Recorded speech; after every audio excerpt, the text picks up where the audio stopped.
your wife's here and your twin boys, and I mean, I'm a mother of 4 boys. It's pretty chaotic. I don't homeschool like you do. You live like the dream. You live the dream, honestly. Yeah, but into the house sometime. I will, and I'll just drop my kids off there, and that'll be it. I just wanted to sort of like bring everything Dr. Ree's saying is great, but I just wanted you to sort of explain how you got into this and how you implement this into your lifestyle. Just to make it in some actionable tips of how you start the day, how you get this sort of like the osmosis of what you've learned that you put into your family.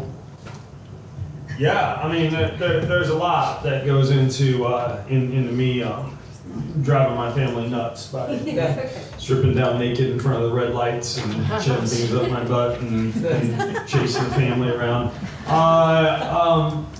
Like to, and I was talking about this with somebody downstairs, just basically from a very simplistic standpoint, step back and view our bodies as electrical machines. You can read books like Robert Becker's The Body Electric, or Jerry Tennant has a book called Healing is Voltage, and it's this idea that your cells operate really well, like this properly aligned electrochemical gradient on the surface of each cell with a slightly negative charge on the inside and a slightly positive charge on the outside. So everything I choose to do during the day, from like if we're talking about longevity today or just like biological optimization, is based on keeping that battery charged, because I can make more impact and have that type of longevity I was describing earlier if I do so. So what does that look like?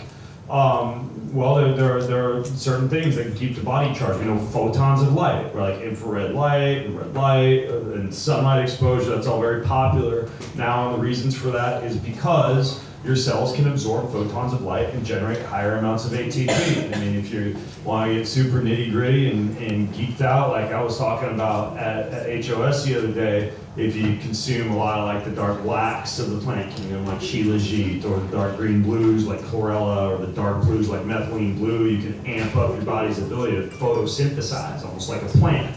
Right, so I'm keeping those kind of things in my body throughout the day and getting out in the sunlight and using red light in my office to get photons of light to keep the battery charged. Another example would be negative ions and electrical exposure from natural electromagnetic waves that the planet Earth produces, which is generally anywhere from 10 to 100 hertz frequencies that a lot of people will use like grounding and earthing mats for, or PMF mats. I've got a grounding mat that I stand on during the day of work. I sleep on a PMF mat that kind of keeps my body charged up during the night, called a biobalance mat. I go outside barefoot. I mean, my sons and I, when we first got in, we walked through Regent's Park. You know, we took off our shoes and we just strolled around the park, soaking up those ions from the planet, recharging our body's batteries after we've been disconnected for 10 hours, 40,000 feet above the surface of the planet, being bombarded by Wi-Fi and radiation signals and all those bastards that forgot to put their phone into airplane mode. And so that's another example of charging the body's batteries.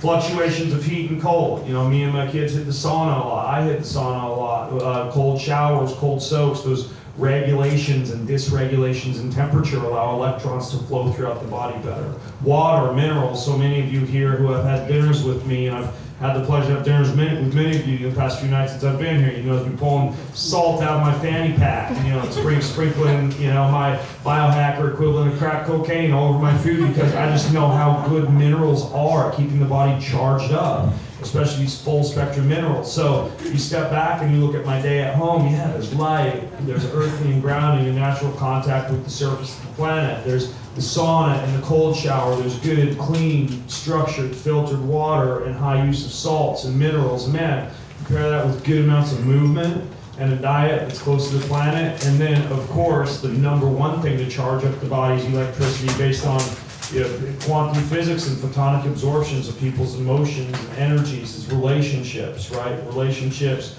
your social life, your friendships, your family, your relationship with God. You put all that on top of all these biological functions, and, you know, a typical day at my house, yeah, you know, I'm standing, you know, with my clothes stripped down, the red light in my office on top of a grounding mat in the morning, and me and my family are, you know, whatever, playing the far war card game dinner at night, you know, gathered around laughing as a family, you know, so it just spans the gamut. But those are a few examples of things to think about when it comes to grasping some of the low-hanging fruit in this whole biohacking world, if that's what you want to call it.